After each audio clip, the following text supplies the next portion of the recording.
ಅಖಿಲಾಂಡ ಕೋಟಿ ಬ್ರಹ್ಮಾಂಡ ನಾಯಕ ರಾಜಾಧಿರಾಜ ಯೋಗಿರಾಜ ಪರಬ್ರಹ್ಮ ಶ್ರೀ ಸಚ್ಚಿದಾನಂದ ಸದ್ಗುರು ಸಾಯಿನಾಥ್ ಮಹಾರಾಜ್ ಕಿ ಜೈ. ಗುರುವಿನ ಪಾದಾರವಿಂದಗಳಿಗೆ ವಂದಿಸುತ್ತಾ ನಮಸ್ತೆ ಸ್ನೇಹಿತರೆ, ಹೇಗಿದ್ದೀರಾ? ಗುರು ಪೂರ್ಣಿಮೆಯ ಹಾರ್ದಿಕ ಶುಭಾಶಯಗಳು ಮತ್ತೊಮ್ಮೆ ಹೇಳ್ತಾ ಇದ್ದೀನಿ. ಸಾಯಿ ಕುಟುಂಬದ ಪರವಾಗಿರ್ಬೋದು, ಪಶು ಪಕ್ಷಿ ಜನರು, ಹೀಗೆ ಒಂದು ಲೋಕ ಕಲ್ಯಾಣಾರ್ಥವಾಗಿ ನಾವು 2026 ಜುಲೈ 7ನೇ ತಿಂಗಳು 29ನೇ ತಾರೀಕು ಬುಧವಾರ ಗುರು ಪೂರ್ಣಿಮೆಯನ್ನ ಇಟ್ಕೊಂಡಿದೀವಿ. ಅದರ ಆಹ್ವಾನ ಪತ್ರಿಕೆಯನ್ನ ನಿಮ್ಗೆ ಈಗಾಗಲೇ ನನ್ನ ವಿಳಾಸದ ಜೊತೆ ಕೂಡ ಕಳಿಸಿದಿರಿ ಸ್ನೇಹಿತರೆ. ಎಲ್ಲರಿಗೂ ಮತ್ತೊಮ್ಮೆ ಹೃತ್ಪೂರ್ವಕವಾದ ಆಹ್ವಾನವನ್ನು ಕೊಡ್ತಾ ಇದ್ದೀನಿ. ಬನ್ನಿ, ಬಾಬಾರವರ ಒಂದು ಗುರುಪೂರ್ಣಿಮೆಯ ದಿನ ಅಂದರೆ 29ನೇ ತಾರೀಕು ಬುಧವಾರ ಒಂದು ರುದ್ರ ಹೋಮವನ್ನು ಬಾಬಾರವರ ಎದುರಿಗೆ ಆಚರಿಸ್ತಾ ಇದ್ವಿ. ಅದೇ ರುದ್ರ ಹೋಮ ಲೋಕ ಕಲ್ಯಾಣಾರ್ಥವಾಗಿ ಮಾಡ್ತಾ ಇದ್ವಿ. ನಿಮ್ಮ ಜೀವನದಲ್ಲಿ ಅನೇಕ ರೀತಿಯ ಒಂದಿಷ್ಟು ಸಂಕಷ್ಟಗಳಿದ್ದಾವೆ, ಅವುಗಳಿಂದ ನೀವು ಹೊರಗೆ ಬರಬೇಕು. ಜೀವನದಲ್ಲಿ ಒಂದು ಉತ್ತಮ ಅವಕಾಶ ನಿಮ್ಗೆ ಸಿಗಬೇಕು. ಆ ಗುರುವಿನಲ್ಲಿ ಪ್ರಾರ್ಥನೆಯನ್ನು ಮಾಡ್ತಾ ಒಂದು ರುದ್ರ ಹೋಮವನ್ನು ಆಚರಿಸ್ತಾ ಇದ್ದೀವಿ. ನೀವೆಲ್ಲರೂ ಬರಬೇಕು. ಈಗಾಗಲೇ ತುಂಬ ಜನ ಬರ್ತೀವಿ ಅಂತ ಹೇಳಿದ್ದೀರಾ, ಹಾಗೆ ಅಡ್ರೆಸ್ ಕೂಡ ಕೇಳಿ ಪಡ್ಕೊಂಡಿದ್ದೀರಾ. ಹಾಗೆ ಇನ್ನಷ್ಟು ಜನ ಬನ್ನಿ, ಈ ಸೇವೆಯಲ್ಲಿ ಪಾಲ್ಗೊಳ್ಳಿ ಅನ್ನೋ ರೀತಿಯಲ್ಲಿ ನಾನು ಪ್ರಾರ್ಥನೆಯನ್ನು ಮಾಡ್ಕೊಳ್ತಾ ಇದ್ದೀನಿ. ತುಂಬ ಜನ ಈ ಒಂದು ಸೇವೆಗೆ ಅಂದರೆ ಈ ಗುರುಪೂರ್ಣಿಮೆಯ ಸೇವೆಗೆ ಸಹಾಯವನ್ನು, ನಿಮ್ಮ ಕೈಲಾದ ಸಹಾಯವನ್ನು ಮಾಡಿದ್ದೀರಾ. ಅವರೆಲ್ಲರಿಗೂ ಹೃತ್ಪೂರ್ವಕವಾದ ಧನ್ಯವಾದಗಳು.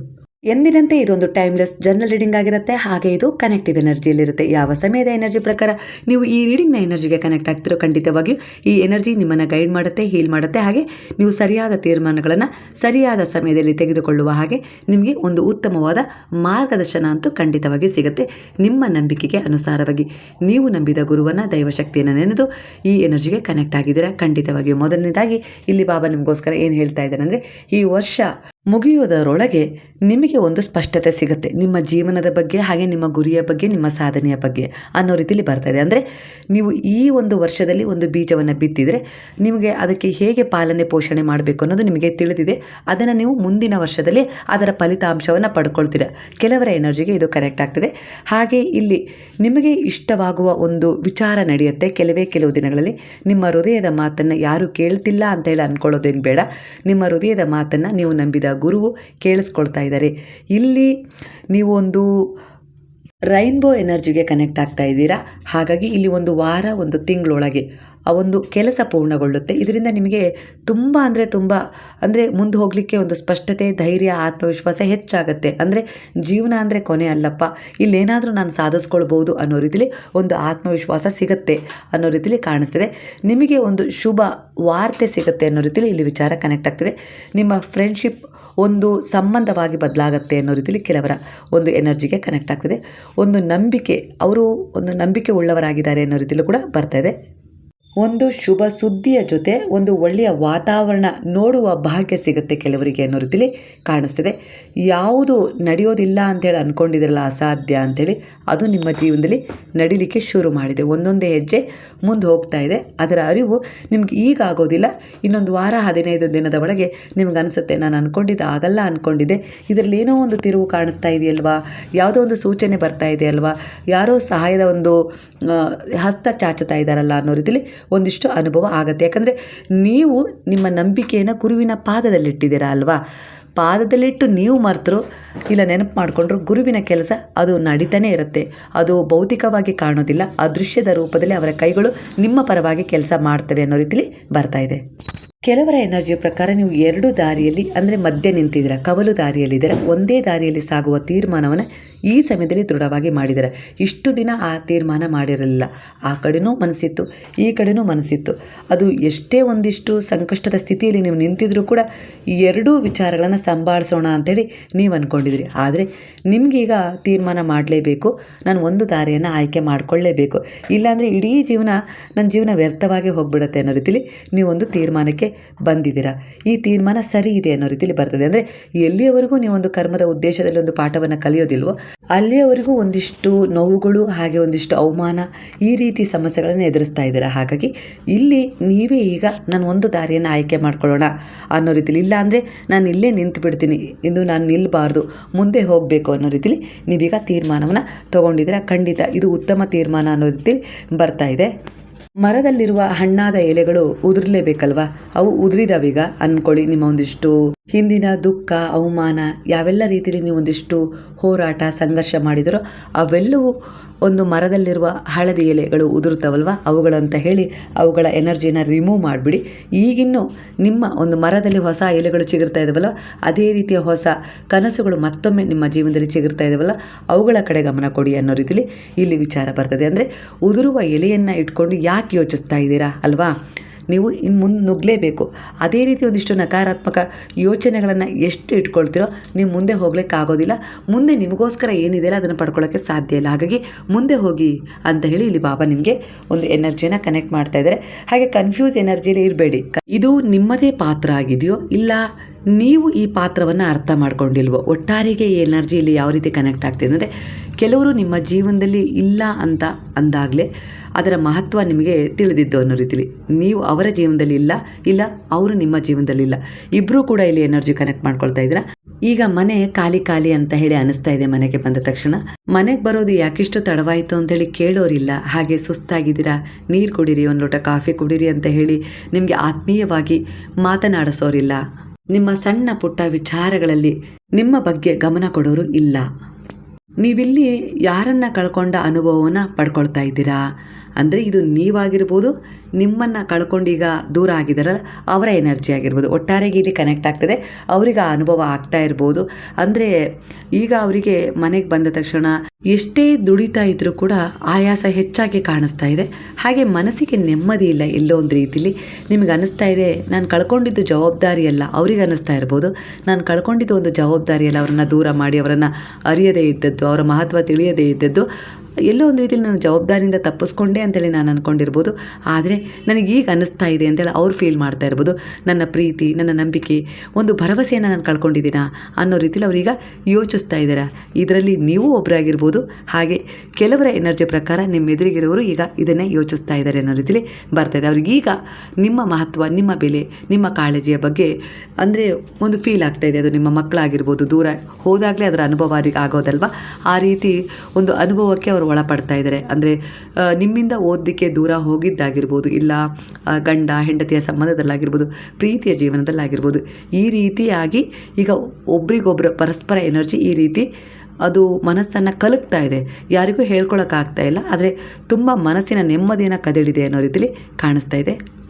ಇದೇ ಜೀವನ ಅಂತ ಹೇಳಿ ಬರ್ತಾ ಇರೋದು. ಅಂದರೆ ಅರ್ಥ ಮಾಡ್ಕೊಳ್ಳೋರು ಎದುರಿಗೆ ನಿಂತಾಗ ನೀವು ಅರ್ಥ ಮಾಡ್ಕೊಳ್ಳಿಲ್ಲ, ನೀವು ಅವರನ್ನು ಅರ್ಥ ಮಾಡ್ಕೊಳ್ಳೋ ಅಷ್ಟು ಸಮಯದಲ್ಲಿ ಅವ್ರು ನಿಮ್ಮ ಎದುರಿಗಿಲ್ಲ.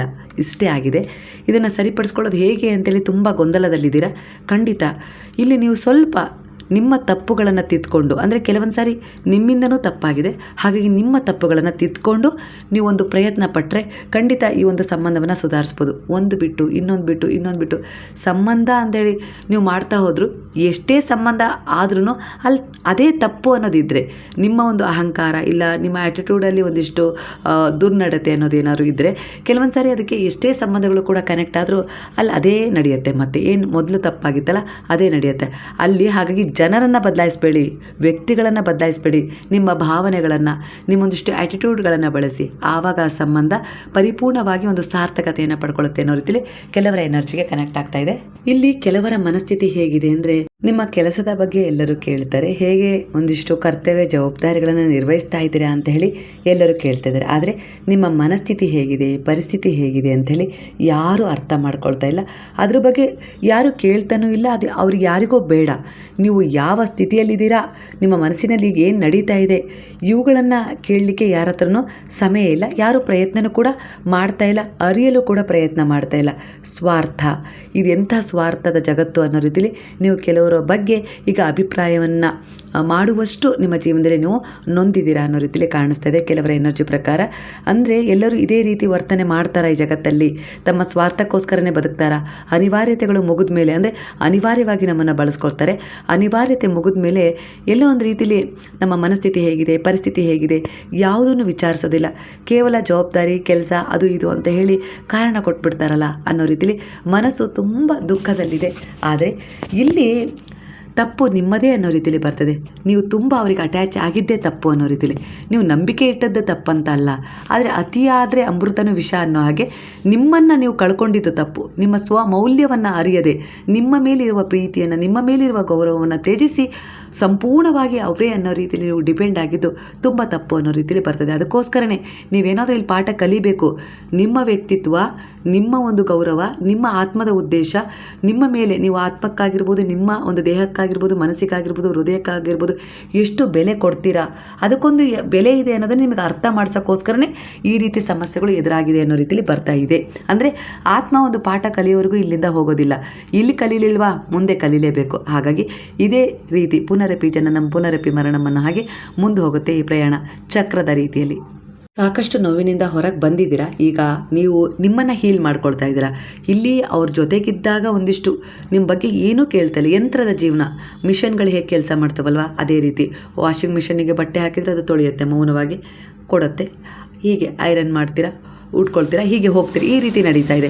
ಈ ಜೀವನ ನಿಮ್ಗೆ ಇಷ್ಟ ಆಗ್ತಾ ಇಲ್ಲ. ಈಗ ಯಂತ್ರದ ಥರ ಬದುಕಲಿಕ್ಕೆ ನಾವು ಇಷ್ಟೆಲ್ಲ ಶ್ರಮ ಪಟ್ಟಿದ್ದು, ಇಷ್ಟೆಲ್ಲ ಹೋರಾಟ ಮಾಡಿದ್ದು, ಸಂಘರ್ಷ ಮಾಡಿದ್ದು, ಇಷ್ಟೆಲ್ಲ ಮಾಡಿ ನಾವು ಜೀವನದಲ್ಲಿ ಏನಾದರೂ ಒಂದು ಇಷ್ಟು ಅಂತ ಹೇಳಿ ಗಳಿಸಿಟ್ಟಿದ್ದು, ಇದಕ್ಕೆ ಅನ್ನೋ ರೀತಿಯಲ್ಲಿ ನೀವು ಒಬ್ಬರೇ ಕೂತ್ಕೊಂಡಾಗ ಯೋಚನೆ ಮಾಡ್ತಾ ಇದ್ದೀರಾ. ಇದು ತುಂಬ ವಯಸ್ಸಾದವರ ಎನರ್ಜಿಗೆ ಕನೆಕ್ಟ್ ಆಗಿದೆ ಅನಿಸ್ತಾ ಇದೆ. ಹಾಗೆ ತುಂಬ ಹೊರಗಿರುವ ಜನರಿಗೂ ಕೂಡ ಇದು ಎನರ್ಜಿ ಕನೆಕ್ಟ್ ಆಗ್ತಾ ಇದೆ. ಹಾಗಾಗಿ ಬಾಬಾ ಹೇಳ್ತಾ ಇದ್ದಾರೆ, ಇದು ನಿಮ್ಮನ್ನು ಆಯಾಸಗೊಳಿಸ್ತಾ ಇದೆ. ದೇಹ ದಣಿದ್ರಿಂದ ಆಯಾಸ ಆಗ್ತಾ ಇಲ್ಲ. ಕೆಲವೊಂದು ಸಾರಿ ಈ ರೀತಿ ವಿಚಾರಗಳಿಂದ ದಣಿತಾ ಇದ್ದೀರಾ ನೀವು. ಹಾಗಾಗಿ ಆಧ್ಯಾತ್ಮಿಕ ಪಯಣದಲ್ಲಿ ಸಾಗಿ ನಿಮ್ಮನ್ನು ಸತ್ಕಾರ್ಯ, ಸತ್ಸಂಗ, ಸದ್ಗುಣಗಳ ಕಡೆ ಒಯ್ಯಿರಿ. ಆಗ ಅಲ್ಲಿ ನಿಮಗೆ ಹೊಸ ಪ್ರಯಾಣ ಶುರುವಾಗುತ್ತೆ. ಹೀಗೆ ನೀವು ಪ್ರಯಾಣ ಮಾಡ್ತಾ ಇದ್ದೀರಲ್ಲ, ಅದು ಒಂದು ಹೋರಾಟ ಆಗಿತ್ತು. ಅದು ಬೇಕು, ಇದು ಬೇಕು, ಇಲ್ಲ ಇದನ್ನು ಸರಿಪಡಿಸ್ಕೊಳ್ಬೇಕು, ಇಲ್ಲ ನಾನು ಇದನ್ನು ಒಂದು ಸಾಧನೆ ಮಾಡಬೇಕು, ಇದರ ಕಡೆ ನಿಮ್ಮ ಒಲವಿತ್ತಲ್ವ. ಈ ಭೌತಿಕ ಜಗತ್ತಿನ ಕಡೆನೇ ತುಂಬ ನಿಮಗೆ ಒಲವಿತ್ತು. ಅಲ್ಲಿ ನಿಮಗೆ ನಿಮ್ಮ ಮನಸ್ಸಿನ ಶಾಂತಿಗಿಂತ, ನೆಮ್ಮದಿಗಿಂತ ಹೆಚ್ಚಾಗಿ ನಿಮಗೆ ಸಿಕ್ಕಿದ್ದೇ ಒಂದು ದೇಹಕ್ಕೆ, ಆತ್ಮಕ್ಕೆ, ಮನಸ್ಸಿಗೆ ದಣಿವು. ಈಗ ನೀವು ಗುರುವಿನ ಶರಣದಲ್ಲಿ ಬಂದ ಮೇಲೆ ಅದರ ಅರಿವನ್ನು ಪಡ್ಕೊಂಡಿದ್ದೀರಾ. ಇಲ್ಲಿ ನಾನು ಕೂಡ ನನಗೋಸ್ಕರನೂ ಬದುಕಬೇಕು ಅನ್ನೋದು ಈಗ ನಿಮಗೆ ತಿಳಿದಿದೆ ಅಲ್ವಾ. ಅಂದರೆ ನೀವು ನಿಮ್ಮ ಕರ್ತವ್ಯ ಜವಾಬ್ದಾರಿಗಳನ್ನು ನಿರ್ವಹಿಸಿದರೆ ಈಗ ನನಗೋಸ್ಕರ ನಾನು ಏನಾದರೂ ಸ್ವಲ್ಪ ಬದುಕಬೇಕು, ಮಾಡ್ಕೊಳ್ಬೇಕು ಅನ್ನೋ ನಿಟ್ಟಿನಲ್ಲಿ ನಿಮ್ಮ ಒಂದು ಹೆಜ್ಜೆಯನ್ನು, ಪ್ರಥಮ ಹೆಜ್ಜೆಯನ್ನು ಇಟ್ಟಿದ್ದೀರ. ಅದು ಆಧ್ಯಾತ್ಮಿಕ ಪ್ರಯಾಣದಲ್ಲಿ ಗುರುವಿನ ಜೊತೆ ನಿಮ್ಮ ಪ್ರಯಾಣ ಶುರುವಾಗಿದೆ. ಇದರಿಂದ ನಿಮಗೆ ತುಂಬ ಖುಷಿಯಾಗಿದೆ. ಇದಕ್ಕೆ ಒಂದಿಷ್ಟು ಸೋಲ್ ಎನರ್ಜಿಗಳು ಕೂಡ ಕನೆಕ್ಟ್ ಆಗಿದ್ದಾವೆ ಅನ್ನೋ ರೀತಿಯಲ್ಲಿ ಕಾಣಿಸ್ತಿದೆ. ಈಗ ಹೇಗಾಗಿದೆ ಅಂದರೆ, ನೀವೆಲ್ಲಾದರೂ ಅಲ್ಲಿ ಆಯಾಸಗೊಂಡ್ರಿ ಅಂದರೆ ಇಲ್ಲಿ ನೀವು ಅದಕ್ಕೆ ವಿಶ್ರಾಂತಿ ತಗೋತಾ ಇದ್ದೀರಾ ಈ ಒಂದು ಆಧ್ಯಾತ್ಮಿಕ ಪಯಣದಲ್ಲಿ. ಈ ರೀತಿ ನಿಮ್ಗೆ ಆವಾಗ ಹಾಗಿರಲಿಲ್ಲ. ಅಲ್ಲಿ ನಿಮ್ಗೆ ಆಯಾಸ ಆದರೆ ಸಮಾಧಾನ ಪಡಿಸ್ಲಿಕ್ಕೆ, ಅದನ್ನು ಹೀಲ್ ಮಾಡಲಿಕ್ಕೆ ಯಾರೂ ಕೂಡ ಇರಲಿಲ್ಲ. ಅಂದರೆ ನಿಮ್ಮ ಎದುರಿಗೆ ಜನ ಇದ್ದರೂ ಕೂಡ, ಸುತ್ತುವರೆದು ಜನ ಇದ್ದರೂ ಕೂಡ ಅದನ್ನು ನೀವು ಯಾರ ಹತ್ರನೂ ಹೇಳ್ಕೊಳ್ಳೋಕ್ಕೂ ಆಗ್ತಾಯಿಲ್ಲ, ಅವರಿಂದ ನೀವು ಸಮಾಧಾನ ಪಡ್ಕೊಳ್ಳೋಕ್ಕೂ ಆಗ್ತಾಯಿಲ್ಲ. ಅಂಥ ಸಂದಿಗ್ಧ ಸ್ಥಿತಿ ನಿಮ್ಮದಾಗಿತ್ತು. ಆದರೆ ಗುರುವಿನ ಶರಣದಲ್ಲಿ ಬಂದಮೇಲೆ ನಿಮ್ಮ ಅಳಲನ್ನು ಹೇಳ್ಕೊಳ್ಳೋಕ್ಕೆ ಗುರುವಾಗಿದ್ದಾರೆ ಈಗ. ಅಂದರೆ ಅವ್ರು ಇದ್ದಾರೆ ನಿಮ್ಮ ಜೊತೆಗೆ. ಹಾಗಾಗಿ ನೀವು ಯಾವ ರೀತಿ ಈ ಪ್ರಯಾಣದಲ್ಲಿ, ಆಧ್ಯಾತ್ಮಿಕ ಪ್ರಯಾಣದಲ್ಲಿ ಏನಾಗಿದೆ ಅಂದರೆ, ಈ ಭೌತಿಕ ಜಗತ್ತಲ್ಲಿ ಎಷ್ಟೇ ಒತ್ತಡ ಇದ್ದರೂ ನೀವು ಬಾಬಾರವರ ಶರಣದಲ್ಲಿ ಬಂದಮೇಲೆ ಅವ್ರ ಹತ್ರ ಎಲ್ಲ ಹೇಳ್ಕೊಂಡು ಆ ಎನರ್ಜಿಯನ್ನು ಅಲ್ಲಿ ಅವರ ಪಾದಗಳಲ್ಲಿ ಶರಣಾಗಿಸಿ, ಅಂದರೆ ಸರೆಂಡರ್ ಮಾಡಿ ಆ ವಿಚಾರಗಳನ್ನು ಒಂದಿಷ್ಟು ಆಯಾಸವನ್ನು ಕಳ್ಕೊಳ್ತಾ ಇದ್ದೀರಾ. ಅಂದರೆ ಹೀಲ್ ಆಗ್ತಾ ಇದ್ದೀರಾ. ಇದಕ್ಕೆ ಸಹಾಯ ಮಾಡಿದ್ದು ನಿಮ್ಮ ಯಾವುದೋ ಒಂದು ಸಂಚಿತ ಪುಣ್ಯ ಅನ್ನೋ ರೀತಿಯಲ್ಲಿ ಬರ್ತದೆ. ಅಂದರೆ ಗುರುವು ನಿಮ್ಮ ಜೀವನಕ್ಕೆ ಬರೋದು, ಹಾಗೆ ಗುರುವಿನ ಶರಣದಲ್ಲಿ ನೀವು ಹೋಗೋದು, ಈ ಆಧ್ಯಾತ್ಮಿಕ ಪ್ರಯಾಣದಲ್ಲಿ ಸಾಗೋದು ಅಂದರೆ ಅದು ನಿಶ್ಚಿತ ಫಲದ ರೂಪದಲ್ಲಿ ಸಿಕ್ಕಿರುತ್ತೆ. ಅದು ಆಕಸ್ಮಿಕವಾಗಿ ಸಿಕ್ಕದ್ದಲ್ಲ. ಅಂದರೆ ಇಲ್ಲಿ ಯಾವ ರೀತಿ ಯಾವುದೋ ಒಂದು ಪುಣ್ಯದ ಸೆಳೆತದಿಂದ ನೀವು ಈ ಕಡೆ ಬಂದಿದ್ದೀರಾ. ಇಲ್ಲ ಅಂದರೆ ಅದೇ ಭೌತಿಕ ಜಗತ್ತಲ್ಲಿ ನೀವು ಒದ್ದಾಡ್ತಾನೆ ಇರ್ತಿದ್ರಿ. ಅಂದರೆ ಅದೇ ಕರ್ತವ್ಯ, ಅದೇ ಜವಾಬ್ದಾರಿ, ಹಾಗೆ ಒಂದು ಒತ್ತಡ ಓಡ್ತಾನೇ ಇರೋದು. ನನಗೆ ಏನೋ ಬೇಕು ಅಂತೇಳಿ, ಇನ್ನೂ ಬೇಕು ಅಂತ ಓಡ್ತಾ ಇರೋದು. ಇಷ್ಟು ಸಮಸ್ಯೆಗಳಿದ್ದಾವೆ, ಅವುಗಳನ್ನು ಪರಿಹರಿಸಬೇಕು ಅಂತೇಳಿ ಓಡ್ತಾ ಇರೋದು. ಈಗ ಹಾಗಲ್ಲ. ಆ ಸಮಸ್ಯೆಗಳು ಒಂದು ಕಡೆ ಇದ್ದಾವೆ, ನೀವು ಒಂದು ಕಡೆ ಇದ್ದೀರಿ ಈಗ. ಅಂದರೆ ಎರಡು ಕಡೆ ಡಿವೈಡ್ ಆಗಿದ್ದೀರಾ ಈಗ. ಸಮಸ್ಯೆಗಳನ್ನು ಒಂದೊಂದ್ಸರಿ ಒಂದು ಕಡೆ ಇಟ್ಟು ಒಂದು ಸ್ವಲ್ಪ ಹೊತ್ತಾದರೂ ಗುರುವಿನ ಶರಣದಲ್ಲಿ ಬರೋದಾಗಿರ್ಬೋದು, ಕೂತ್ಕೊಳ್ಳೋದಾಗಿರ್ಬೋದು, ಒಂದು ಒಳ್ಳೆಯ ಕೆಲಸಕ್ಕೆ ಮನಸ್ಸು ಮಾಡೋದಾಗಿರ್ಬೋದು, ವಿನಿಯೋಗ ಆಗಿರ್ಬೋದು, ದಯೆ ಆಗಿರ್ಬೋದು, ಕರುಣೆ ಆಗಿರ್ಬೋದು, ಮನುಷ್ಯತ್ವ, ಮಾನವೀಯತೆ ಯೋಚನೆ ಆಗಿರ್ಬೋದು, ಇಲ್ಲ ಒಂದಿಷ್ಟು ಸಚ್ಚರಿತ್ರೆ ಪಾರಾಯಣ, ಏನೋ ಒಂದು ಜಪ, ನಾಮಸ್ಮರಣೆ, ಇಲ್ಲ ಒಂದು ಒಳ್ಳೆಯ ವಿಚಾರವನ್ನು ಸ್ವಲ್ಪ ಹೊತ್ತು ಮಾತನಾಡೋದಾಗಿರ್ಬೋದು, ಈ ವಿಚಾರಗಳ ಕಡೆ ಸ್ವಲ್ಪ ಗಮನ ಕೊಡ್ತಾ ಇದ್ದಾರೆ. ಆಗ ಏನಾಗುತ್ತೆ, ಆ ಸಮಸ್ಯೆಗಳು ಕೆಲವೊಂದು ಸಾರಿ ಮರ್ತು ಹೋಗ್ತಾ ಇದೆ. ಅಂದರೆ ಈ ವಿಚಾರಗಳಲ್ಲಿ ನೀವಿದ್ದಾಗ ಅವುಗಳನ್ನು ಮರಿತಾ ಇದ್ದೀರಾ. ಅರ್ಥ ಮಾಡ್ಕೊಳ್ಳಿ. ಯಾವುದನ್ನು ನೀವು ಮರಿತಾ ಇರ್ತೀರಲ್ವ, ಸ್ವಲ್ಪ ವಿಚಾರಗಳನ್ನು, ಕಷ್ಟ, ದುಃಖ, ಸಮಸ್ಯೆ, ಅವುಗಳು ನಿಮ್ಮ ಸುಪ್ತ ಮನಸ್ಸು ಕೂಡ ದೂರ ಇಡ್ತಾ ಹೋಗುತ್ತೆ. ನೀವೀಗೇನು ಬಯಸ್ತಾ ಇದ್ದೀರಲ್ಲ, ಅಂದರೆ ಮಾಡ್ತಾ ಇದ್ದೀರಲ್ಲ, ಬೇಕು ಅಂತೇಳಿ ಅದರ ಕಡೆಯಲ್ಲಿ ತುಂಬ ಒತ್ತು ಕೊಟ್ಟು ಮಾತನಾಡ್ತಾ ಇದ್ದೀರಲ್ಲ, ಒಂದು ಆಧ್ಯಾತ್ಮಿಕ ಪ್ರಯಾಣ, ಹೀಗೆ ಮಾಡಬೇಕು, ಹಾಗೆ ಮಾಡಬೇಕು, ಒಂದು ವ್ಯರ್ಥವಾದ ರೀತಿಯಲ್ಲಿ ಜೀವನ ಸಾಗಿಸ್ಬೇಕು ಅಂಥೇಳಿ ನೀವು ಯೋಚನೆ ಮಾಡ್ತಾ ಇದ್ದೀರಾ. ಸ್ವಲ್ಪ ಏಜ್ ಆದರೂ ಕೂಡ ಇದನ್ನು ಯೋಚಿಸ್ತಾ ಇದ್ದೀರಾ. ಈಗ ಸ್ವಲ್ಪ ಇನ್ನೂ ಒಂದು ಹಂತದಲ್ಲಿದ್ದೀರಾ, ಆ ವಯಸ್ಸಲ್ಲೂ ಕೂಡ ನೀವು ಯೋಚಿಸ್ತಾ ಇದ್ದೀರಾ. ಈಗಾದರೂ ನಮ್ಮ ಜೀವನದಲ್ಲಿ ಒಂದು ಒಳ್ಳೆಯ ತಿರುವು ಸಿಕ್ತಪ್ಪ, ಬೇಗನೆ ನಮ್ಗೆ ಅದು ಅರ್ಥ ಆಯಿತು ಅಂತ ನೀವು ಫೀಲ್ ಮಾಡ್ತಿದ್ದೀರಾ. ಅವ್ರು ಅಂದ್ಕೊಳ್ತಾ ಇದ್ದಾರೆ, ನಮಗೆ ಕೊನೆಗಾಲಕ್ಕಾದರೂ ಒಂದು ಉತ್ತಮವಾದ ಒಂದಿಷ್ಟು ನೆಲೆ ಸಿಕ್ತಪ್ಪ, ಗುರುವಿನ ಶರಣದಲ್ಲಿ ಒಂದು ಒಳ್ಳೆಯದನ್ನು ಕಂಡುಕೊಂಡು ಹೋಗೋಣ, ನಮಗೋಸ್ಕರನೂ ಏನಾದರೂ ಒಂದು ವೃದ್ಧಿ ಮಾಡ್ಕೊಳ್ಳೋಣ ಅನ್ನೋ ರೀತಿಲಿ ನೀವೀಗ ಒಂದು ಒಳ್ಳೆಯ ಪಥದತ್ತ ಸಾಗ್ತಾ ಇದ್ದೀರಾ. ಹಾಗಾಗಿ ಇಲ್ಲಿ ಭೌತಿಕ ಜಗತ್ತು ನಿಮಗೆ ಈಗ ಆಯಾಸ ಮಾಡ್ತಾ ಇಲ್ಲ. ಆ ಆಯಾಸವನ್ನು ನೀವು ಆಧ್ಯಾತ್ಮಿಕ ಜಗತ್ತಲ್ಲಿ ಪರಿಹರಿಸ್ಕೊಳ್ತಾ ಇದ್ದೀರಾ. ಆಯಾಸವನ್ನು ಕೆಲವರ ಈಗಿನ ಪ್ರಸ್ತುತ ಎನರ್ಜಿಯ ಪ್ರಕಾರ ನಿಮ್ಮ ಜೀವನದಲ್ಲಿ 3ನೇ ವ್ಯಕ್ತಿಯ ಪ್ರವೇಶ ಆಗಿದೆ. ಇದರಿಂದ ನಿಮಗೆ ತುಂಬ ನೋವಾಗಿದೆ. ಹಾಗಾಗಿ ದುಃಖ ಯಾವ ರೀತಿ ಆಗಿದೆ ಅಂದರೆ ಅದನ್ನು ಯಾರ ಹತ್ರನೂ ಹೇಳ್ಕೊಳಕ್ಕಾಗ್ತಾ ಇಲ್ಲ. ಮನಸ್ಸಲ್ಲಿ ಅದೆಷ್ಟು ತುಂಬ ಅಗಾಧಕರವಾದ ಒಂದು ಗಾಯವನ್ನು ಮಾಡಿಬಿಟ್ಟಿದೆ. ಈಗ ನಿಮ್ಮ ಮನಸ್ಸು ಸದಾ ಬಯಸ್ತಾ ಇದೆ ಅವರು ತಮ್ಮ ತಪ್ಪನ್ನು ತಿದ್ಕೊಳ್ಬೇಕು ಅನ್ನೋ ರೀತಿಲಿ. ಖಂಡಿತ ಅವರೀಗ ಅದೇ ಒಂದು ದ್ವಂದ್ವದಲ್ಲಿದ್ದಾರೆ ಅನ್ನೋ ರೀತಿಲಿ ಕಾಣಿಸ್ತಾ ಇದೆ. ಅಂದರೆ ತಮ್ಮ ತಪ್ಪು ನಿರ್ಧಾರಗಳನ್ನು ತಿದ್ಕೊಳ್ತಾ ಇದ್ದಾರೆ. ಹಾಗೆ ಒಂದು ಸಮಯಾವಕಾಶಕ್ಕೋಸ್ಕರ ಕಾಯ್ತಾ ಇದ್ದಾರೆ. ಅವರು ನಿಮ್ಮ ಬಳಿಗೆ ಬರಲಿಕ್ಕೆ ತಪ್ಪಿನ ಅರಿವಾಗಿದೆ. ಖಂಡಿತ ಅವರು ಮರಳಿ ಬಂದೇ ಬರ್ತಾರೆ ಅನ್ನೋ ರೀತಿಲಿ ಬರ್ತಾಯಿದೆ. ನಂಬಿಕೆ ಇಡಿ, ನಿಮ್ಮನ್ನು ಬಿಟ್ಟು ಇರ್ತಿರ್ಲಿಲ್ಲ ಅವರು. ಇಂದು ಅದೇ ಮನುಷ್ಯ ಬೇರೆಯವರಿಗೆ ಸಮಯ ಕೊಡ್ತಾ ಇದ್ದಾರೆ. ಇದು ನಿಮ್ಮನ್ನು ಕುಗ್ಗಿಸಿದೆ. ಆದರೆ ಇಲ್ಲಿ ನಿಮ್ಮನ್ನು ಮೊದಲು ನೀವೀಗ ಉಳಿಸ್ಕೊಳ್ಬೇಕು ಅಲ್ವಾ, ಆ ಸಂಬಂಧವನ್ನಲ್ಲ ಅನ್ನೋ ರೀತಿಲಿ ಬರ್ತದೆ. ಅಂದರೆ ಆ ಸಂಬಂಧದ ಬಗ್ಗೆನೇ ಪದೇ ಪದೇ ಯೋಚಿಸ್ತಾ ನೀವು ನಿಮ್ಮನ್ನು ಎಲ್ಲೋ ಒಂದು ರೀತಿಲಿ ಕಳ್ಕೊಳ್ತಾ ಇದ್ದೀರಾ. ನಿಮ್ಮ ದೇಹಕ್ಕಾಗಿರ್ಬೋದು, ಆತ್ಮಕ್ಕಾಗಿರ್ಬೋದು, ಮನಸ್ಸಿಗಾಗಿರ್ಬೋದು, ಹೃದಯಕ್ಕಾಗಿರ್ಬೋದು ನೋವು ಕೊಡ್ತಾ ಇದ್ದೀರಾ. ಒಟ್ಟಾರೆಯಾಗಿ ನಿಮ್ಮ ವ್ಯಕ್ತಿತ್ವವನ್ನೇ ನೋಯಿಸ್ತಾ ಇದ್ದೀರಾ. ಹಾಗಾಗಿ ಇಲ್ಲಿ ಅವರನ್ನು ಸಂಭಾಳಿಸುವ ನಿಟ್ಟಿನಲ್ಲಿ, ಆ ಸಂಬಂಧವನ್ನು ಸರಿಪಡಿಸ್ಕೊಳ್ಳುವ ನಿಟ್ಟಿನಲ್ಲಿ ನಿಮ್ಮನ್ನು ನೀವು ಕಳ್ಕೊಳ್ತಾ ಇದ್ದೀರಾ. ಆದರೆ ಇಲ್ಲಿ ಬಾಬಾ ಹೇಳ್ತಿದ್ದಾರೆ, ಆ ಸಂಬಂಧದ ಜೊತೆ ನೀವು ಮುಂದೆ ಹೋಗಬೇಕು, ಒಳ್ಳೆಯ ಒಂದು ಜೀವನವನ್ನು ಸಾಗಿಸ್ಬೇಕು ಅಂದರೆ ನೀವು ಅದಕ್ಕೆ ಅರ್ಹರಾಗಬೇಕಲ್ಲ. ಅಂದರೆ ಅರ್ಹತೆ ಅಂದರೆ ನೀವು ನಿಮ್ಮನ್ನು ಕಂಡುಕೊಳ್ಬೇಕು, ಉಳಿಸ್ಕೊಳ್ಬೇಕಲ್ವಾ. ಹಾಗಾಗಿ ನಿಮ್ಮನ್ನು ಕುಗ್ಗಿಸ್ಕೊಳ್ಳೋದು ಬೇಡ. ಅಂದರೆ ತ್ಯಾಗ ಅನ್ನೋದು ಹೇಗಿರಬೇಕು ಅಂದರೆ ಅದು ನಿಮ್ಮನ್ನು ಕೊಂದು ಅವರನ್ನು ಉಳಿಸೋ ಹಾಗಲ್ಲ. ನೀವು ಉಳಿಬೇಕು, ಆ ಸಂಬಂಧದ ಜೊತೆ ನೀವು ಒಂದು ಒಳ್ಳೆಯ ರೀತಿಯಲ್ಲಿ ಮುಂದೆ ಹೋಗಬೇಕು. ಅದಕ್ಕೋಸ್ಕರನೇ ಕನಸು ಕಾಣ್ತಾ ಇದ್ದೀರಾ. ಅಂದರೆ ಮೊದಲು ಇಲ್ಲಿ ನಿಮ್ಮನ್ನು ಉಳಿಸ್ಕೊಳ್ಳಿ. ಹಾಗೆ 3ನೇ ವ್ಯಕ್ತಿ ಬಂದಾಗ ನಿಮ್ಮ ಜೀವನದಲ್ಲಿ, ಅಂದರೆ ಅದು ವ್ಯಕ್ತಿ ಅಂದ ತಕ್ಷಣ ವೈಯಕ್ತಿಕ ಸಂಬಂಧ ಆಗಿರ್ಬೋದು, ತಂದೆ, ಮಕ್ಕಳು, ತಾಯಿ, ಹೀಗೆ ಯಾವುದೋ ಒಂದು ಸಂಬಂಧದಲ್ಲಿ ತಗೊಳ್ಳಿ. ನಿಮ್ಮ ಎನರ್ಜಿಗೆ ಕನೆಕ್ಟ್ ಮಾಡ್ಕೊಳ್ಳಿ. ಅಂತಹ ಒಂದು ಒಂದು ವಿಚಾರ ಬಂದು, ಒಂದು ವ್ಯಕ್ತಿ ಬಂದು ನಿಮ್ಮ ಸಂಬಂಧವನ್ನು ಹದಗೆಡಿಸ್ತಾ ಇದ್ದಾರೆ. ಇಲ್ಲ ಎಲ್ಲೋ ಒಂದು ರೀತಿಯಲ್ಲಿ ಅವರಿಂದ ನಿಮಗೆ ತುಂಬ ತೊಂದರೆ ಆಗ್ತಾ ಇದೆ. ಎಷ್ಟೇ ತಿಳುವಳಿಕೆ ಹೇಳಿದರೂ ಕೂಡ ಅವರು ತಮ್ಮ ತಪ್ಪನ್ನು ಅರ್ಥ ಮಾಡ್ಕೊಳ್ತಾ ಇಲ್ಲ, ನಿಮ್ಮದೇ ತಪ್ಪು ಅಂತ ಇಲ್ಲಿ ಹೇಳ್ತಾ ಇದ್ದಾರೆ. ಅಂದರೆ ಆಗ ನೀವೇನು ಮಾಡ್ತೀರಾ, ಅದನ್ನು ಕೇಳಿ ಅಂದರೆ ಅವರು ಪದೇ ಪದೇ ನಿಮಗೆ ಅದನ್ನೇ ಹೇಳ್ತಾ ಇರ್ತಾರೆ. ಅಂದರೆ ನಿಮ್ಮ ಸರಿ ಕೂಡ ಒಂದೊಂದ್ಸರಿ ನಿಮಗೆ ಅನಿಸ್ತದೆ, ಹೌದಾ ನಾನೇ ತಪ್ಪಾಗಿರ್ಬೋದಾ ಅನ್ನೋ ರೀತಿಯಲ್ಲಿ ಒತ್ತಡವನ್ನು ನಿಮ್ಮ ಜೀವನದಲ್ಲಿ ಸೃಷ್ಟಿಸ್ತಾ ಇರ್ತಾರೆ. ಅಂದರೆ ಒಂದು ಮಾತನ್ನು ಪದೇ ಪದೇ ಹೇಳ್ತಾ ಇದ್ರೆ ಅದೇ ಮಾತು ಸತ್ಯ ಅಂಥೇಳಿ ನಿಮ್ಮ ಮನಸ್ಸು ಕೂಡ ಒಪ್ಕೊಳ್ಳೋಕ್ಕೆ ಶುರು ಮಾಡುತ್ತೆ. ಹಾಗೆ ಒಂದು ಪ್ರಾರ್ಥನೆ ಆಗಿರ್ಬೋದು, ಒಂದು ಸಂಕಲ್ಪ ಆಗಿರ್ಬೋದು, ಅದರಲ್ಲಿ ನೀವು ಎಷ್ಟು ವಿಶ್ವಾಸವನ್ನಿಟ್ಟು ದಿನನಿತ್ಯ ಅದು ಖಂಡಿತ ಗುರುವಿನ ಕರುಣೆಯಲ್ಲಿ ಒಂದು ಸಿದ್ಧಗೊಳ್ತಾ ಇದೆ. ಕಾರಣ ಇಲ್ಲದೆ ಏನೂ ನಡೀತಾ ಇಲ್ಲ, ಅದು ಹಾಗೆ ಆಗುತ್ತೆ ಅನ್ನೋ ನಂಬಿಕೆ ಹೇಗೆ ಗೆಲ್ಲುತ್ತೋ ಹಾಗೆ ಎದುರಿಗಿರೋರು ನಿಮ್ಮನ್ನು ಹೀಯಾಳಿಸ್ತಾ ಇದ್ದಾರೆ, ಅವಮಾನಿಸ್ತಾ ಇದ್ದಾರೆ. ನಿಮ್ಮ ಒಂದು ಜೀವನದಲ್ಲಿ ಮಧ್ಯ ಪ್ರವೇಶ ಮಾಡಿ ನಿನ್ನದೇ ತಪ್ಪು ಅನ್ನೋ ರೀತಿಯಲ್ಲಿ ನಿಮಗೆ ಬೆರಳು ಮಾಡಿ ತೋರಿಸ್ತಾ ಇದ್ದಾರೆ. ಅಂದರೆ ಅವರು 10 ಅಲ್ಲ, ಅದನ್ನು 100 ಬಾರಿ ಹೇಳಿಬಿಟ್ಟಿದ್ದಾರೆ. ಹಾಗಾಗಿ ಇಲ್ಲಿ ನಿಮ್ಗೆ ಏನು ಅನ್ನಿಸ್ತಾ ಇದೆ ಈಗ, ಹೌದಾ ಅಂದರೆ ನಿಮ್ಮನ್ನೇ ನೀವು ಒಳಗೆ ದೂಷಿಸ್ಕೊಳ್ತಾ ಇದ್ದೀರಾ. ನನ್ನಿಂದನೇ ತಪ್ಪಾಯ್ತಾ, ನಾನೇ ಸರಿ ಇಲ್ವಾ, ಇಲ್ಲವೇ ನಾನು ಸುಮ್ಮನೆ ಇರಬೇಕಾಗಿತ್ತಾ, ನನ್ನದೇ ಏನಾದರೂ ತಪ್ಪಾಯ್ತಾ ಅನ್ನೋ ರೀತಿಲಿ ನಿಮ್ಮ ಬಗ್ಗೆನೇ ನೀವು ಈಗ ಮಾತನಾಡೋಕ್ಕೆ ಶುರು ಮಾಡಿಬಿಟ್ಟಿದ್ರೆ, ಒಳಗೆ ನೀವು ಹೇಳ್ಕೊಳ್ಳೋಕ್ಕೆ ಶುರು ಮಾಡಿದರೆ. ಅಂದರೆ ಅವರ ಒಂದು ನೆಗೆಟಿವ್ ವಿಚಾರಗಳು ನಿಮ್ಮ ಮೇಲೆ ಇಷ್ಟರ ಮಟ್ಟಿಗೆ ಪರಿಣಾಮವನ್ನು ಬೀರಿ ಕುಗ್ಗಿಸ್ತಾ ಇದ್ದೇವೆ. ಒಂಟಿಯಾಗಿದ್ದೀರಾ, ಕುಗ್ಗು ಹೋಗಿಬಿಟ್ಟಿದ್ದೀರಾ. ಹೇಗೆ ಅಂದರೆ 4 ಗೋಡೆಗಳ ಮಧ್ಯೆ ನೀವು ಜೀವಿಸ್ತಾ ಇದ್ದೀರಾ. ಅಂದರೆ ಅವರ ಒಂದಿಷ್ಟು ನೆಗೆಟಿವ್ ವಿಚಾರಗಳನ್ನು ನೀವೇ ಅಂತ ಹೇಳಿ ಆ ತಪ್ಪುಗಳನ್ನು, ಆರೋಪಗಳನ್ನು ನಿಮ್ಮ ಮೇಲೆ ಹಾಕಿ ಕುಗ್ಗಿಸಿದ್ದಾರೆ. ಇದರಿಂದ ನೀವು ಹೊರಗೆ ಬರೋಕ್ಕೆ ಯಾಕೆ ಇಷ್ಟಪಡ್ತಾ ಇಲ್ಲ ಅಂದರೆ ನಿಮ್ಮ ಮೇಲೆ ಒಂದು ಜವಾಬ್ದಾರಿ ಇದೆ. ಆ ಜವಾಬ್ದಾರಿ ಕಳ್ಕೊಳ್ಳೋವರೆಗೂ ನಾನು ಹೊರಗೆ ಬರಬಾರ್ದು ಅಂತ ನೀವು ಯೋಚಿಸ್ತಾ ಇದ್ದೀರಾ. ಆದರೆ ಕೆಲವರು ಆಗಲೇ ಹೊರಗೆ ಬಂದಾಗಿದೆ. ಜೀವನದಲ್ಲಿ ಒಂಟಿಯಾಗಿದ್ದರೂ ಪರವಾಗಿಲ್ಲಪ್ಪ, ನೆಮ್ಮದಿಯಾಗಿದ್ದೀನಿ ಅನ್ನೋ ರೀತಿಲಿ ನೆಮ್ಮದಿಯ ಫೀಲ್ ಮಾಡ್ತಾ ಇದ್ದೀರಾ. ಇಲ್ಲಿ ಯಾರನ್ನೋ ಒಪ್ಸೋಕ್ಕೋಸ್ಕರ ನನ್ನನ್ನು ನಾನು ಕಳ್ಕೊಳ್ಳೋದು ಬೇಡ ಅಂತೇಳಿ ಒಂದು ಸತ್ಯವನ್ನು ನೀವು ಅರ್ಥ ಮಾಡ್ಕೊಂಡಿದ್ದೀರಾ. ಆದರೆ ಇನ್ನೂ ಅದೇ ಒಂದು ಸುಳಿಯಲ್ಲಿ ಸಾಕಷ್ಟು ಜನರು ನಿಂತಿದ್ದೀರಾ. ಯೋಚನೆ ಮಾಡಿ, ಗುರುವ ಆ ಸುಳಿಯಿಂದ ಹೊರ ತರುವ ಬರುವ ದಾರಿಯನ್ನು ನಿಮ್ಮ ಎದುರಿಗೆ ತೆರೆದಿದ್ದಾರೆ. ಇಲ್ಲಿ ತೀರ್ಮಾನ ನಿಮ್ಮದೇ ಆಗಿರುತ್ತೆ. ಜವಾಬ್ದಾರಿ ನೀವು ಅಲ್ಲಿಂದ ಹೊರಗೆ ಬಂದ ಮೇಲೂ ನಿರ್ವಹಿಸ್ಬೋದು ಕರ್ತವ್ಯವನ್ನು. ಆದರೆ ನೀವು ಅದರಲ್ಲೇ ಸಿಕ್ಕಾಕೊಂಡು ನಿರ್ವಹಿಸ್ತೀರಾ ಅಂದರೆ ಆ ಜವಾಬ್ದಾರಿಯನ್ನು, ಆ ಕರ್ತವ್ಯವನ್ನು ನಿಮ್ಮಿಂದ ನಿರ್ವಹಿಸೋಕ್ಕೂ ಆಗೋದಿಲ್ಲ.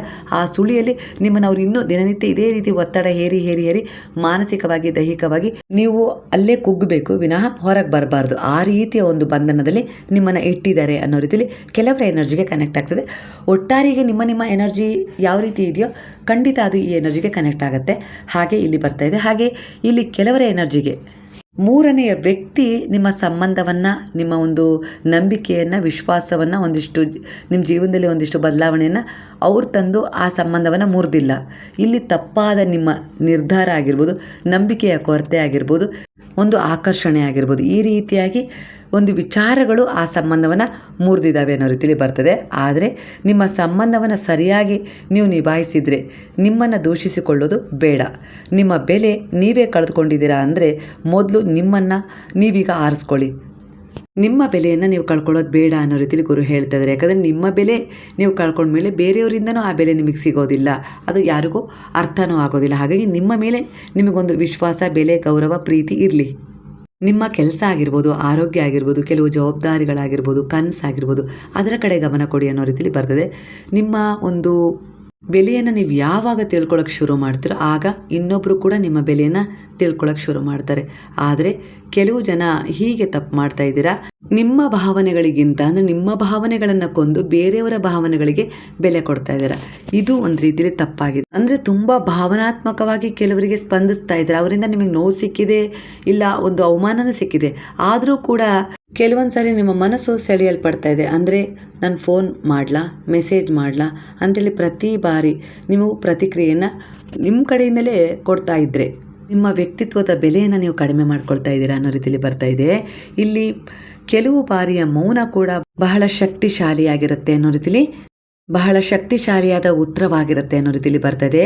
ಕೆಲವು ಬಾರಿ ನೀವೇ ಗಮನಿಸಿ, ತುಂಬ ಅಂಗಲಾಚಿ ಬೇಡಿ ಯಾವುದನ್ನು ಪಡೆದುಕೊಳ್ಳಲು ಸಾಧ್ಯ ಇಲ್ಲ. ಅದನ್ನು ಪಡ್ಕೊಂಡ್ರೆ ಅದು ನಿಮ್ಮ ಹತ್ರ ನಿಲ್ಲೋದು ಇಲ್ಲ. ಅದು ಬಹುಶಃ ಕೆಲವು ಬಾರಿ ಕೆಲವು ವಿಚಾರಗಳಲ್ಲಿ ನೀವು ಅದನ್ನು ಅನುಭವ ಮಾಡ್ಕೊಂಡಿದ್ದೀರಾ ಅನ್ನೋ ರೀತಿಯಲ್ಲಿ ಬರ್ತದೆ. ನಿಮ್ಮ ಭಾವನೆಗಳನ್ನು ಹಿಡಿತದಲ್ಲಿಡಿ. ನೀವು ನಿಮ್ಮ ಮೇಲೆ ನಿಯಂತ್ರಣ ಬಿಟ್ಟರೆ ಆಗ ನಿಮ್ಮ ನಿರ್ಧಾರ ಗಟ್ಟಿಯಾಗಿರುತ್ತೆ, ಸ್ಪಷ್ಟವಾಗಿಯೂ ಕೂಡ ಇರುತ್ತೆ. ಇಂಥ ಒಂದು ಇಷ್ಟು ವಿಚಾರಗಳು ನೀವು ನಿಮ್ಮನ್ನು ದೃಢವಾಗಿಸ್ತಾ ಇದ್ದೀರಾ ಇಲ್ಲ ಮುರಿತಾ ಇದ್ದೀರಾ ಅನ್ನೋ ನಿರ್ಧಾರವನ್ನು ನೀವೇ ತಗೊಳ್ಳಿ ಅನ್ನೋ ಸ್ಥಾನದಲ್ಲಿ ನಿಲ್ಲಿಸಿದವೆ. ಈಗ ನೀವು ಎರಡು ದಾರಿಯಲ್ಲಿ ನೀವು ಒಂದನ್ನು ಆರಿಸ್ತೀರಾ. ಒಂದು ನಿಮ್ಮ ನೆನಪಲ್ಲಿ ಯಾವಾಗಲೂ ಜೀವಿಸೋದು, ಇನ್ನೊಂದು ನಿಮ್ಮ ಭವಿಷ್ಯದ ಮೇಲೆ ಕೆಲಸ ಮಾಡೋದು. ಅಂದರೆ ನಿರ್ಧಾರ ನಿಮ್ಮದಾಗಿರುತ್ತೆ. ನಿಮ್ಮನ್ನು ಕೇಳಿ ನೀವು ನಿಮಗೋಸ್ಕರ ಏನನ್ನಾದರೂ ಯಾವಾಗಾದರೂ ಮಾಡ್ಕೊಂಡಿದ್ದೀರಾ ಅನ್ನೋದನ್ನೇ ಮರೆತು ಬಿಟ್ಟಿದ್ದೀರಾ ಅಲ್ವಾ? ಯೋಚನೆ ಮಾಡಿ. ನಿಮ್ಮ ಬಗ್ಗೆ ನಿಮಗೆ ಕೆಲವೊಂದು ವಿಚಾರಗಳು ನೆನಪೇ ಇಲ್ಲ. ನೀವು ಈಗಲೂ ಕೂಡ ನಿಮ್ಮ ಬಗ್ಗೆ ಕಾಳಜಿ, ನಂಬಿಕೆ, ವಿಶ್ವಾಸ ಇಟ್ಕೊಂಡಿದ್ದಕ್ಕಿಂತ ಹೆಚ್ಚಾಗಿ ಬೇರೆಯವರ ಮೇಲೆ ಅದನ್ನು ಇಟ್ಟಿದ್ದೀರಾ. ಗುರು ಹೇಳ್ತಾ ಇದ್ದಾರೆ, ನಿಮ್ಮನ್ನು ಸಂಭಾಳಿಸುವ ಸಮಯ ಇದು. ನಿಮ್ಮ ಬಗ್ಗೆ ಕಾಳಜಿ, ನಿಮ್ಮ ಬಗ್ಗೆ ಪ್ರೀತಿ ಇಡಿ. ಹಾಗೆ ಸ್ವಲ್ಪ ಧ್ಯಾನ ಮಾಡಿ, ವ್ಯಾಯಾಮ ಮಾಡಿ, ನಗಲು, ಹಾಡಲು, ನಿಮ್ಮ ಬಾಲ್ಯದ ನೆನಪುಗಳಾಗಿರ್ಬೋದು, ಒಂದು ಸುಂದರವಾಗಿದ್ದು ಅಂದರೆ ಅವುಗಳನ್ನು ನೆನಪು ಮಾಡ್ಕೊಳ್ಳೋಕ್ಕೆ ಸ್ವಲ್ಪ ಸಮಯ ಕೊಡಿ. ನಿಮ್ಮಲ್ಲಿರುವ ಒಂದು ಕಲೆಯನ್ನು ಹೊರಹಾಕುವ ಸಮಯ ಬಂದಿದೆ. ವಯಸ್ಸಿನ ಲೆಕ್ಕ ಬರೋದಿಲ್ಲ. ಮನಸ್ಸು ಯಾವಾಗಲೂ ಒಂದು ಹೆಂಗಾಗೇ ಇರುತ್ತೆ. ಆದರೆ ಅದಕ್ಕೆ ವಯಸ್ಸಿನ ಸಂಖ್ಯೆ ಅಡ್ಡಿ ಬರೋದಿಲ್ಲ. ಹಾಗಾಗಿ ನೀವು ಯಾವಾಗಲೂ ನಾನು ಒಂದು ಅಂದರೆ ನನ್ನ ದೇಹಕ್ಕೆ ಆಯಾಸ ಆಗಿದೆ ಅಂತಲೂ ಫೀಲ್ ಮಾಡೋದು ಬೇಡ. ಮನಸ್ಸಿಗೆ, ಭಾವನೆಗಳಿಗೆ, ಹಾಗೆ ಶಕ್ತಿಗೆ, ಹಾಗೆ ಒಂದು ಆತ್ಮವಿಶ್ವಾಸಕ್ಕೆ, ನಿಮ್ಮಲ್ಲಿರುವ ಒಂದು ಕಲೆಗೆ ಯಾವುದಕ್ಕೂ ವಯಸ್ಸಾಗಿಲ್ಲ. ಅದೇ ರೀತಿಲಿ ನಿಮ್ಮ ಜೀವನದಲ್ಲಿ ಆ ಒಂದು ವಿಚಾರವನ್ನು ಒಂದು ಒಳ್ಳೆಯ ಕರ್ಮದ ಜೊತೆ ಬೆಸೆದುಕೊಳ್ಳುವಂತೆ ಮಾಡಿ. ಖಂಡಿತ ಅಂದರೆ ಹೊರ ಹಾಕಿ ನಿಮ್ಮ ವ್ಯಕ್ತಿತ್ವದಲ್ಲಿರುವ ಒಂದಿಷ್ಟು ಒಳ್ಳೊಳ್ಳೆಯ ವಿಚಾರಗಳನ್ನು. ಅಂದರೆ ಈಗಲೂ ಕಾಲ ಮಿಂಚಿಲ್ಲ. ನಿಮ್ಮ ಲಕ್ಷ್ಯದ ಕಡೆ ಗಮನ ಕೊಡಿ. 50 ದಾಟಲಿ, 60 ದಾಟಲಿ, ಆ ಸಮಯದಲ್ಲೂ ಕೂಡ ನೀವೇನಾದರೂ ಸಾಧನೆ ಮಾಡುವಂಥದ್ದು ನಿಮ್ಮ ಆತ್ಮದ ಉದ್ದೇಶವಾಗಿರುತ್ತೆ. ಅದಕ್ಕೊಂದು ಪ್ರೋತ್ಸಾಹ ಕೊಡಿ. ನಿಂತಲ್ಲೇ ನಿಲ್ಲಬೇಡಿ, ಮುಂದೆ ಹೋಗಿ ಅನ್ನೋ ರೀತಿಯಲ್ಲಿ ಕೆಲವರಿಗೆ ಮನದಟ್ಟು ಮಾಡಿಸ್ತಾ ಇದೆ. ಈಗ ಯಾವುದೋ ಒಂದು ನಿಮ್ಮ ಜೀವನದಲ್ಲಿ ಒಂದು ಸ್ಟ್ರಕ್ ಎನರ್ಜಿಯನ್ನು ಫೀಲ್ ಮಾಡ್ತಾ ಇದೆ ಇಲ್ಲಿ, ಅಂದರೆ ಒಂದು ಬ್ಲಾಕೇಜ್ ಬಂದಿದೆ, ಹಾಗಾಗಿ ಇಲ್ಲಿ ಒಂದು ಅಂತರ ಬಂದಿದೆ. ಅದು ಒಂದು ನೀವು ಎಕ್ಸಾಮ್ ಕಟ್ಟಿರೋದ್ರಲ್ಲಿ ಒಂದು ಸೋಲಿರ್ಬೋದು, ಇಲ್ಲ ಪ್ರೇಮಿಗಳ ವಿಚಾರದಲ್ಲಿ ಒಂದು ದೂರ ಆಗಿರ್ಬೋದು, ಅಗಲುವಿಕೆ, ಹಾಗೆ ವೈಯಕ್ತಿಕ ಸಂಬಂಧದಲ್ಲಿ ಒಂದಿಷ್ಟು ಭಿನ್ನಾಭಿಪ್ರಾಯಗಳು, ಹೀಗೆ ಒಂದಿಷ್ಟು ವಿಚಾರಗಳು ನಿಮ್ಮ ಮನಸ್ಸಲ್ಲಿ ಇದ್ದಾವೆ. ಇವು ಅಂತರ ಆಗಿದೆ ಅಂದರೆ, ಇದರಲ್ಲಿ ಅಂತರ ಆಗಿದೆ ಅಂದರೆ ಈ ಒಂದು ಸಮಯವನ್ನು ನಿಮ್ಮ ಬಲ ಅಂದರೆ ಶಕ್ತಿಯನ್ನಾಗಿಸಿ, ದುರ್ಬಲತೆ ಅಲ್ಲ ಅನ್ನೋ ರೀತಿಯಲ್ಲಿ ಹೇಳ್ತದೆ. ಕೆಲವರಿಗೆ ಪ್ರತಿ ಮಾತಿಗೂ ಉತ್ತರ ತಕ್ಷಣವೇ ಕೊಡಬೇಕು ಅಂತ ಏನಿಲ್ಲ, ಪ್ರತಿ ಬಾರಿಯೂ ಉತ್ತರ ನೀವೇ ಕೊಡಬೇಕು ಅಂತ ಏನಿಲ್ಲ, ತಲೆಬಾಗಬೇಕು ಅಂತಲೂ ಏನಿಲ್ಲ. ಹಾಗಂತ ಪದೇ ಪದೇ ಅದೇ ಸರದಿಯಲ್ಲಿ ನಿಮ್ಮನ್ನು ನಿಲ್ಲಿಸ್ತಾ ಇದ್ದರೆ ನೀವು ನಿಲ್ಲೋ ಅವಶ್ಯಕತೆ ಇಲ್ಲ. ನೀವು ನಿಲ್ಲಕ್ಕೆ ತಯಾರಿದ್ದಕ್ಕೆ ತಾನೇ ಅದೇ ಒಂದು ಸರದಿಯಲ್ಲಿ ನಿಮ್ಮನ್ನು ನಿಲ್ಲಿಸ್ತಾ ಇದ್ದಾರೆ. ಹೇಗಿರುತ್ತೆ ಹೇಳಿ, ಈಗ ನಿಮ್ಗೆ ಹೇಗೆ ಅನ್ನಿಸ್ತಾ ಇದೆ ಈ ಸಮಯದಲ್ಲಿ? ಇದು ಕೆಲವರ ಎನರ್ಜಿಗೆ ಕನೆಕ್ಟ್ ಆಗ್ತಿದೆ. ಆದರೆ ಯಾವುದರ ಅಭ್ಯಾಸ ಹೆಚ್ಚಾಗ್ತಾ ಹೋಗುತ್ತೋ ಅದೇ ಅಭ್ಯಾಸದ ಜೊತೆ ಅವರ ಬೆಲೆಯೂ ಕೂಡ ಕಡಿಮೆ ಆಗ್ತದೆ ಅನ್ನೋ ರೀತಿಯಲ್ಲಿ ಬಾಬಾ ಹೇಳ್ತಿದ್ರೆ, ನಿಮ್ಮನ್ನು ನೀವು ಕೇಳಿ, ನನಗೆ ನಾನು ಬೆಲೆ ಕೊಡದೇ ಇದ್ದರೆ ಬೇರೆಯವರು ಯಾಕೆ ನನಗೆ ಬೆಲೆ ಕೊಡ್ತಾರೆ ಅಲ್ವಾ? ಇದನ್ನು ಅರ್ಥ ಮಾಡ್ಕೊಳ್ಳಿ. ಹಾಗಾಗಿ ಕೆಲವು ಬಾರಿಯ ಅಂತರ ಇರುತ್ತಲ್ಲ, ಸ್ವಲ್ಪ ದೂರ ಆಗೋದಾಗಿರ್ಬೋದು, ಏನೋ ಅದು ಶಿಕ್ಷೆ ಆಗಿರೋದಿಲ್ಲ, ಅದು ನಿಮ್ಮ ಒಂದು ಹೊಸ ಕಲಿಕೆಯತ್ತ ನಿಮ್ಮನ್ನು ಕರ್ಕೊಂಡು ಹೋಗ್ತಾ ಇರುತ್ತೆ. ನಿಮ್ಮನ್ನು ನೀವೇನಾದರೂ ಕಂಡುಕೊಳ್ಳಿ, ನಿಮ್ಮನ್ನು ಉಳಿಸ್ಕೊಳ್ಳಿ, ನಿಮ್ಮಲ್ಲೂ ಒಂದು ಕಲೆ ಇದೆ ಅದನ್ನು ಹೊರಗೆ ಹಾಕಿ, ಇಲ್ಲ ನಿಮ್ಮ ವ್ಯಕ್ತಿತ್ವವನ್ನು ಒಂದು ಹೊಸ ರೂಪದಲ್ಲಿ ಪಡ್ಕೊಳ್ಳಿ ಅನ್ನೋದು ಕೂಡ ಆಗಿರುತ್ತೆ. ಹಾಗಾಗಿ ಯಾರೋ ಏನೋ ಹೇಳ್ತಾರೆ, ಅಳಿತಾರೆ, ತೂಗ್ತಾರೆ ಅಂತೇಳಿ ನೀವು ನಿಲ್ಲೋದು ತಪ್ಪು. ಯಾಕಂದರೆ ಇಲ್ಲಿ ಬೇರೆಯವರ ಮಾತಿನ ಮೇಲೆ ನಿಮ್ಮ ಜೀವನ ನಿಂತಿಲ್ಲ, ನಿಮ್ಮ ಒಂದು ಲಕ್ಷ್ಯದ ಮೇಲೆ ನಿಮ್ಮ ಜೀವನ ನಿಂತಿದೆ. ಅದರ ಕಡೆ ಫೋಕಸ್ ಮಾಡಿ. ನಿಂತವರು ನಿಲ್ಲಕ್ಕೆ ಬಿಟ್ಬಿಡಿ, ಆಡ್ಕೊಳ್ಳೋರನ್ನ ಆಡ್ಲಿಕ್ಕೆ ಬಿಟ್ಬಿಡಿ. ಹಾಗಾಗಿ ಒಂದಿಷ್ಟು ಏನು ಅಂತರ ಆಗಿದೆ, ಒಂದಿಷ್ಟು ಸಮಸ್ಯೆ ಎದುರಿಸ್ತಾ ಇದ್ದರೆ, ಏನೆಲ್ಲ ಗೊಂದಲ ಆಗಿದೆಯೋ ಅದೆಲ್ಲವೂ ಕೂಡ ನಿಮ್ಮನ್ನು ನೀವು ಉಳಿಸಿಕೊಳ್ಳುವ ದಾರಿಯಾಗಿದೆ ಅನ್ನೋ ರೀತಿಯಲ್ಲಿ ಪಾಸಿಟಿವ್ ಆಗಿ ಥಿಂಕ್ ಮಾಡಬಾರ್ದು. ನೆಗೆಟಿವ್ ಆಗಿ ಯಾಕೆ ಥಿಂಕ್ ಮಾಡ್ತೀರಾ? ಸಾಲ ಇದೆ, ಸಮಸ್ಯೆ ಇದೆ, ಹಾಗಾಗಿದೆ, ಹೀಗಾಗಿದೆ, ಏನಾದರೂ ಆಗಲಿ ಅದನ್ನು ಪಾಸಿಟಿವ್ ಆಗಿ ತಗೊಳ್ಳಿ. ಅದು ಶಿಕ್ಷೆ ಆಗಲ್ಲ, ಅದು ಒಂದು ಏನೋ ನಿಮಗೆ ಕಲಿಸ್ಕೊಡ್ತಾ ಇದೆ, ನಿಮ್ಮನ್ನು ಉಳಿಸಿಕೊಳ್ಳುವ ರೀತಿಯಲ್ಲಿ ನಿಮಗೊಂದು ದಾರಿನೂ ತೋರಿಸ್ತಾ ಇರ್ಬೋದಲ್ವ. ಇಲ್ಲಿ ಭಗವಂತನ ಒಂದು ಲೀಲೆ ಹೇಗಿರುತ್ತೆ ಅಂದರೆ, ಅದರಲ್ಲಿ ಸಾಕಷ್ಟು ಗೊಂದಲಗಳಿರುತ್ತೆ, ಇಲ್ಲ ಅಂತಲ್ಲ, ಆದರೆ ಆ ಗೊಂದಲಗಳಿಗೂ ಒಂದು ದಾರಿ ಇರುತ್ತೆ. ಆ ದಾರಿಗೆ ನಿಮ್ಮ ಬುದ್ಧಿವಂತಿಕೆ ಕಾರಣ ಆಗಿರುತ್ತೆ. ನೀವು ಅದರ ಆಧಾರದ ಮೇಲೆ ಅದರಿಂದ ಹೊರಗೆ ಬರೋದು ಆಗಿರುತ್ತೆ ಅನ್ನೋ ರೀತಿಯಲ್ಲಿ ಕಾಣಿಸ್ತಾ ಇದೆ. ಹಾಗಾಗಿ ಯಾರು ನಿಮ್ಮನ್ನು ಬಿಟ್ಟು ದೂರ ಹೋಗಿದ್ರು ಅವರು ನಿಮ್ಮ ಜೀವನದಲ್ಲಿ ಮರಳಿ ಬರುವ ತೀರ್ಮಾನವನ್ನು ಮಾಡ್ತಾ ಇದ್ದಾರೆ. ಇಲ್ಲ ಮುಂದೆ ಒಂದು 3 ತಿಂಗಳಲ್ಲಿ ಮಾಡಿದರೂ ಕೂಡ, ಈಗ ಅವರು ಅತಿರೇಕದ ವರ್ತನೆಯನ್ನು ಮಾಡ್ತಾಯಿದ್ದಾರೆ, ಆದರೆ ಮುಂದಿನ 3 ತಿಂಗಳಲ್ಲಿ ಅವರು ನಿಮ್ಮ ಬಳಿ ಬಂದೇ ಬರ್ತಾರೆ. ಹಾಗಂತ ಆಗ ಬೇಗ ಅವ್ರು ನಿಮ್ಮ ಹತ್ತಿರ ಬಂದ ತಕ್ಷಣ ನೀವು ಆತುರದ ನಿರ್ಧಾರವನ್ನು ತೆಗೆದುಕೊಳ್ಳೋದು ಬೇಡ. ನಿಮ್ಮಲ್ಲೊಂದು ಸ್ಥಿರತೆ ಇರಲಿ. ಬೇರೆಯವರಿಗೆ ಆ್ಯಟಿಟ್ಯೂಡ್, ಅಹಂಕಾರ ತೋರಿಸ್ತಾ ಇದ್ದಾರೆ ಅಂತ ಹೇಳಿ ಅನಿಸಿದರೂ ಕೂಡ ಅದು ನಿಮ್ಮ ದೃಢ ನಿರ್ಧಾರ, ವಿಶ್ವಾಸ ಆಗಿರುತ್ತೆ. ಅಂದರೆ ನೀವೀಗ ನಿಮ್ಮನ್ನು ಗೌರವಿಸಿ ಸ್ವಾಭಿಮಾನದ ನೆಲೆಯಲ್ಲಿ ನಿಲ್ಲಿಸಿರ್ತೀರಲ್ವ, ಹಾಗಂತ ಅವರನ್ನು ಕಡೆಗಣಿಸಿ, ಇಲ್ಲ ಅವರನ್ನು ಹೀಯಾಳಿಸಿ, ಇಲ್ಲ ಅವ್ರಿಗೆ ಅವಮಾನ ಮಾಡಿ, ಇಲ್ಲ ಪದೇ ಪದೇ ಅದೇ ಮಾತುಗಳನ್ನು ಮಾತನಾಡಿ ಅಂತ ಬರ್ತಾ ಇಲ್ಲ ಇಲ್ಲಿ. ಅಂದರೆ ನಿಮ್ಮ ತನವನ್ನು ಕಳ್ಕೊಬೇಡಿ. ನೀವೀಗ ಅವ್ರು ಇಲ್ಲದೇನೂ ತುಂಬ ಸಫರ್ ಮಾಡಿದ್ದೀರಲ್ವ, ಆ ವ್ಯಕ್ತಿತ್ವದಿಂದ ನೀವು ಈಗ ಹೊರಗೆ ಬಂದು ಇನ್ನೊಂದು ವ್ಯಕ್ತಿತ್ವಕ್ಕೆ ಜಾರಿದ್ದೀರಾ ಅಂದಮೇಲೆ ಆ ವ್ಯಕ್ತಿತ್ವವನ್ನು ಉಳಿಸ್ಕೊಳ್ಳಿ. ಇದೇ ನಿಮ್ಮದು ನಿಜವಾಗಿತ್ತು. ಅವ್ರ ಜೊತೆ ನೀವು ಯಾವ ರೀತಿ ಒಂದು ಕನೆಕ್ಟ್ ಆಗಬೇಕೋ ಕನೆಕ್ಟ್ ಆಗಿ, ಆದರೆ ಆತುರದ ನಿರ್ಧಾರ ಬೇಡ.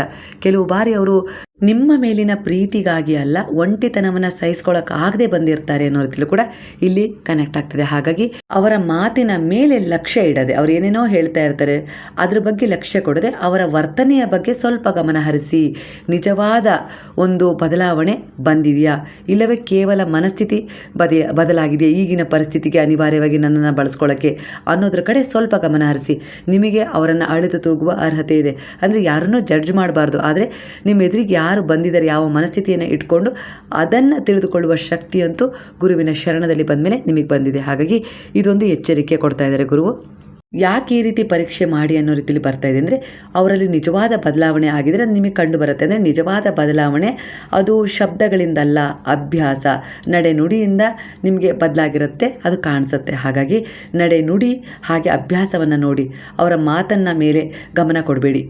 ಅವರಿಗಾಗಿರ್ಬೋದು, ನಿಮಗಾಗಿರ್ಬೋದು, ಒಬ್ಬರ ಮೇಲೆ ಒಬ್ಬರು ಸ್ವಲ್ಪ ಭರವಸೆ ಕಳೆದು ಹೋಗಿದೆ ಅಂದರೆ ಅದು ಸ್ವಲ್ಪ ಸರಿಯಾಗಲಿಕ್ಕೆ ಸಮಯ ತಗೊಳುತ್ತೆ. ಹಾಗಾಗಿ ಅತಿಯಾದ ಒಂದು ಓವರ್ ಥಿಂಕಿಂಗ್ ಆಲೋಚನೆಯನ್ನು ಮಾಡಬೇಡಿ, ಸಮಯ ಕೊಡಿ. ಮೂರನೇ ವ್ಯಕ್ತಿ ನಿಮ್ಮ ಜೀವನವನ್ನು, ನಿಮ್ಮ ವ್ಯಕ್ತಿತ್ವವನ್ನು ಅಳಿಲಿಕ್ಕೆ ಬಂದಿಲ್ಲ ಅಂಥೇಳಿ ನೀವು ಅಂದ್ಕೊಳ್ಬೇಕು. ನನ್ನ ಚಾರಿತ್ರ್ಯ ನನಗೆ ಗೊತ್ತಿದೆ, ನನ್ನ ಆತ್ಮಸಮ್ಮಾನ, ನನ್ನ ನಿರ್ಧಾರದ ಮೇಲೆ ನನ್ನ ವ್ಯಕ್ತಿತ್ವ ನಿರ್ಧಾರವಾಗಿರುತ್ತೆ ಅನ್ನೋ ರೀತಿಯಲ್ಲಿ ನೀವು ಕೆಲವು ತೀರ್ಮಾನಗಳನ್ನು ತೊಗೊಂಡಿದ್ದೀರಾ. ಮುಂದೆ ಹೋಗಿ ಒಳ್ಳೆಯದು ಅನ್ನೋ ರೀತಿಯಲ್ಲಿ ಕಾಣಿಸ್ತಿದೆ.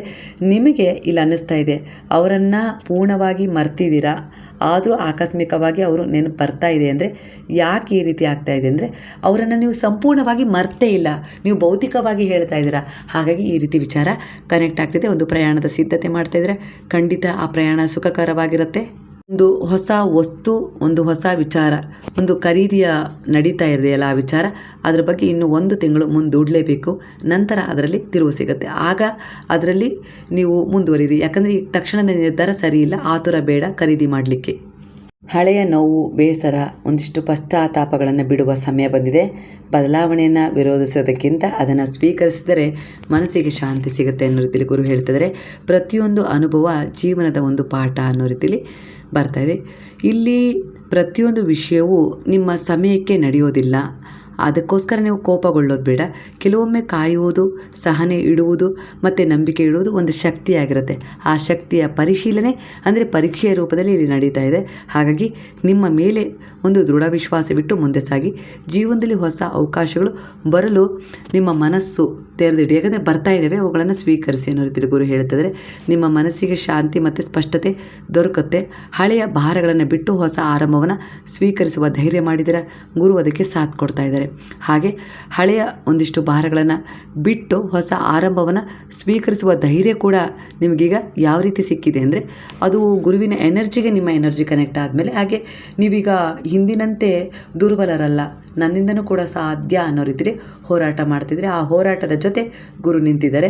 ಹಾಗೆ ಇಲ್ಲಿ ಗುರುವಿನ ಕೃಪೆಯಿಂದ, ನೀವು ನಂಬಿದ ಭಗವಂತನ ಒಂದು ಕೃಪೆಯಿಂದ ನಿಮ್ಮ ಪ್ರಯತ್ನಗಳಿಗೆ ಒಳ್ಳೆಯ ಫಲ ಸಿಗ್ತದೆ ಅನ್ನೋ ರೀತಿಯಲ್ಲಿ ಬರ್ತದೆ.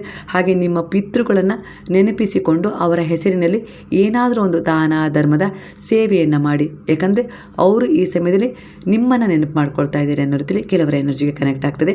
ಹಾಗೆ ನಿಮ್ಮ ಮನೆಯಲ್ಲಿ ಒಂದು ವಿಚಾರ ನಡೆದಿದೆ, ಅದರಿಂದ ನಿಮಗೆ ತುಂಬ ನೋವಾಗಿದೆ. ಅದನ್ನು ನಾನಿಲ್ಲಿ ಎಕ್ಸ್ಪ್ಲೈನ್ ಮಾಡಲ್ಲ. ಆದರೆ ಆ ನೋವಿನಿಂದ ನಿಮಗೆ ಹೊರಗೆ ಬರೋಕ್ಕಾಗ್ತಿಲ್ಲ. ಯಾಕಂದರೆ ಇಬ್ಬರು ಜೊತೆಗೇ ಇದ್ದು ಇಷ್ಟು ವರ್ಷ ಏನೇ ಏರಿಳಿತಗಳು ಕಂಡರೂ ಕೂಡ ಈಗ ಅವರು ಅದರಲ್ಲಿ ಒಬ್ಬರಿಲ್ಲ ಅಂದಾಗ ನಿಮಗೆ ಅದನ್ನು ಅರಗಿಸ್ಕೊಳ್ಳೋಕ್ಕೆ ತುಂಬಾ ಕಷ್ಟ ಆಗ್ತದೆ. ಆದರೆ ನಿಮ್ಮ ಜವಾಬ್ದಾರಿ, ಕೆಲವು ಕರ್ತವ್ಯಗಳನ್ನು ನೀವು ನಿಭಾಯಿಸಲೇಬೇಕು. ಅವರ ಒಂದು ಪ್ರಯಾಣ ನಿಮ್ಮ ಜೊತೆಗೆ ಅಷ್ಟೇ ಇತ್ತು. ಈಗ ಮುಂದೆ ನಿಮ್ಮ ಪ್ರಯಾಣ ಶುರುವಾಗಿದೆ, ನೀವು ಅದರಲ್ಲಿ ಹೋಗಲೇಬೇಕು, ನಿಲ್ಲೋ ಹಾಗಿಲ್ಲ. ಇಂದು ಇರುವ ಕ್ಷಣವನ್ನು ಸಂಪೂರ್ಣವಾಗಿ ಬದುಕಿ ಅನ್ನೋ ರೀತಿಯಲ್ಲಿ ಗುರು ಹೇಳ್ತಿದ್ರೆ. ನಿಮ್ಮ ನಿಯಂತ್ರಣದಲ್ಲಿರುವ ವಿಷಯಗಳ ಮೇಲೆ ಗಮನ ಕೊಡಿ, ಉಳಿದಿದ್ದನ್ನು ನನ್ನ ಪಾದಗಳ ಮೇಲೆ ಬಿಟ್ಬಿಡಿ. ಯಾಕಂದರೆ ಜೀವನದ ಹರಿವಿಗೆ ಒಂದಿಷ್ಟು ವಿಚಾರಗಳನ್ನು ನೀವು ಬಿಡಲೇಬೇಕಾಗತ್ತೆ. ಎಲ್ಲವನ್ನ ನನ್ನ ಹಿಡಿತದಲ್ಲೇ ತೊಗೊಂಡು ನಾನೇ ಸರಿಪಡಿಸ್ತೀನಿ ಅಂದರೆ ಆಗೋದಿಲ್ಲ ಅನ್ನೋ ರೀತಿಯಲ್ಲಿ ಬರ್ತದೆ.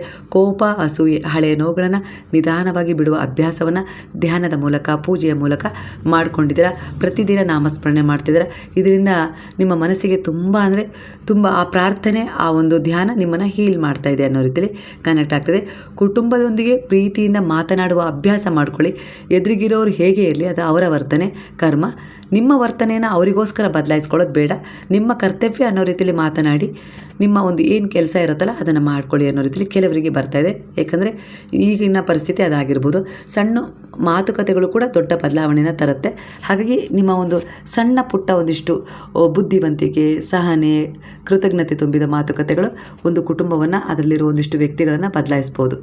ಹಾಗೆ ಇಲ್ಲಿ ಹಲವರು ಈಗ ಜೀವನದಲ್ಲಿ ಬದಲಾವಣೆಗಳ ನಡುವೆ ಇದ್ದಂತೆ ನಿಮಗೆ ಅನಿಸ್ತಾ ಇದೆ. ಕೆಲಸ, ಕುಟುಂಬ ಅಥವಾ ಭವಿಷ್ಯದ ಬಗ್ಗೆ ಅನಿಶ್ಚಿತತೆ ಇದ್ದರೂ ಒಳಗಿನಿಂದ ಶಾಂತಿಯನ್ನು ಹುಡುಕುವ ಅಗತ್ಯ ನಿಮ್ಮಲ್ಲಿ ಹೆಚ್ಚಾಗಿ ಕಾಣಿಸ್ತಿದೆ.